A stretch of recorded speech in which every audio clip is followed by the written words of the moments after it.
پھر جب 135 عیسوی میں یہودیوں نے رومی سلطنت کے خلاف بغاوت کرنے کی کوشش کی تو رومی فوج نے بغاوت کے جرم میں اس پورے شہر پر ہل چلا کر اس کو پوری طرح سے ویران کر دیا۔ شہر میں رہنے والے ایک ایک یہودی کو بازار میں لے جا کر غلام بنا کر بیچ دیا۔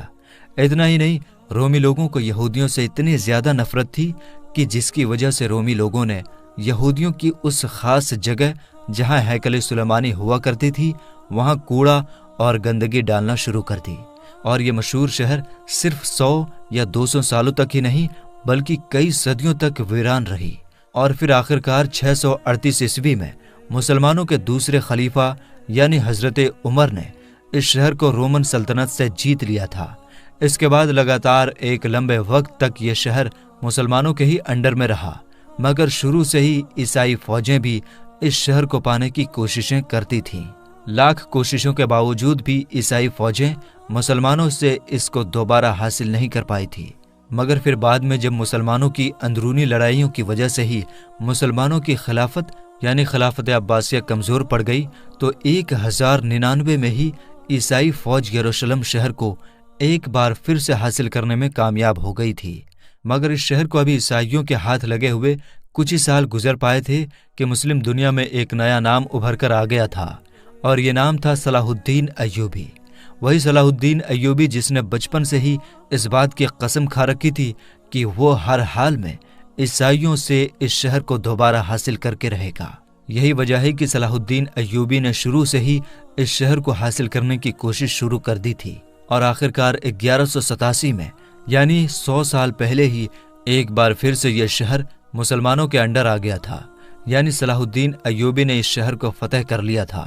اس کے بعد بھی دوستو اس شہر کو پانے کے لیے عیسائیوں اور مسلمانوں کے بیچ کئی جنگیں لڑی گئی، مگر لاکھ کوششوں کے باوجود بھی عیسائی لوگ دوبارہ اس شہر کو مسلمانوں سے نہیں چھین سکے، اور اگلے لگ بھگ 600 سے 700 سالوں تک لگاتار یہ شہر مسلمانوں کے انڈر میں رہا۔ آپ کو بتا دیں کہ پھر 1517 عیسوی میں اس شہر کو سلطنت عثمانیہ کے طاقتور سلطانوں میں سے ایک سلطان یعنی سلیم اول نے فتح کر کے اپنی سلطنت میں لے لیا تھا، اور پھر 1517 سے لے کر 1917 تک یہ شہر سلطنت عثمانیہ کا حصہ رہا تھا۔ اس پورے دور میں سلطنت عثمانیہ نے اس شہر کو بڑی تیزی کے ساتھ ڈیولپ کیا۔ اس شہر کے اگل بگل دیواریں بنوائی، روڈ ڈلوائے، ڈاک کا سسٹم بنوایا۔ اس کے علاوہ 1892 میں ریلوے لائن بھی بچھا دی گئی تھی۔ ویسے تو دوستو سلطنت عثمانیہ کے زمانے میں ہی یہودیوں نے یہاں پر آ کر اپنی ایک الگ ریاست بنانے کی پلاننگ شروع کر دی تھی، مگر سلطنت عثمانیہ کے آخری سلطان جن کو عبد الحمید ثانی کے نام سے جانا جاتا ہے وہ اس چیز کو بڑی اچھی طرح سے سمجھ گئے تھے، اس لیے ان کے دور میں یہودی لاکھ کوششوں کے باوجود بھی اپنے مقصد میں کامیاب نہ ہو پائے تھے، اور انہوں نے ان سبھی سازشوں کا بڑی ہوشیاری سے مقابلہ کیا تھا۔ مگر دوستو عبد الحمید ثانی کے بعد سلطنت عثمانیہ حد سے زیادہ کمزور پڑ گئی، اور 1917 میں آخرکار برٹش امپائر نے سلطنت عثمانیہ کے اس حصے پر یعنی فلسطین پر قبضہ کر لیا۔ اس کے بعد لگ بھگ اگلے 3 دہائیوں تک یہ پورا علاقہ برٹش امپائر کے انڈر میں رہا، اور یہی وہ پورا دور تھا جس میں دنیا بھر کے یہودیوں کو الگ الگ علاقوں سے بلا کر فلسطین میں جمع کرنا شروع کر دیا تھا۔ سب سے پہلے 1947 میں یونائٹڈ نیشن کی طرف سے اس بنٹوارے کو منظوری دے دی گئی جس کے حساب سے آدھا فلسطین یہودیوں کو دیا جانا تھا، جبکہ آدھا فلسطینیوں کو، اور اس کے بعد آخرکار 1948 میں اسرائیل دیش کا اعلان بھی کروا دیا گیا جس کے حساب سے آدھا فلسطین یہودیوں کو دیا جانا تھا جبکہ آدھا فلسطینیوں کو، اور اس کے بعد آخرکار 1948 میں اسرائیل دیش کا اعلان بھی کروا دیا گیا۔ اس اعلان کے ساتھ ہی نہ صرف فلسطین کے 2 ٹکڑے کر دیے گئے بلکہ ساتھ ہی ساتھ یروشلم شہر کو بھی 2 ٹکڑوں میں بانٹ دیا گیا۔ دوسری طرف جب باقی بچے ہوئے عرب دیشوں نے دیکھا کہ ان کے ساتھ دھوکہ دھڑی کرتے ہوئے فلسطین کو 2 حصوں میں بانٹ دیا گیا ہے تو انہوں نے اس فیصلے کو روکنے کی بھرپور کوشش کی اور اسرائیل کے خلاف جنگ کا اعلان بھی کر دیا، مگر اسرائیل کے ساتھ یورپین مدد ہونے کی وجہ سے عرب دیش اس جنگ کو جیت نہ سکے، اور وہیں دوسری طرف اسرائیل نے 1947 کی جنگ میں باقی بچے ہوئے یروشلم کے دوسرے حصے پر بھی قبضہ کر لیا۔ آپ کو بتا دیں کہ 1947 میں یونائٹڈ نیشن کی طرف سے کیے گئے بٹوارے کی وجہ سے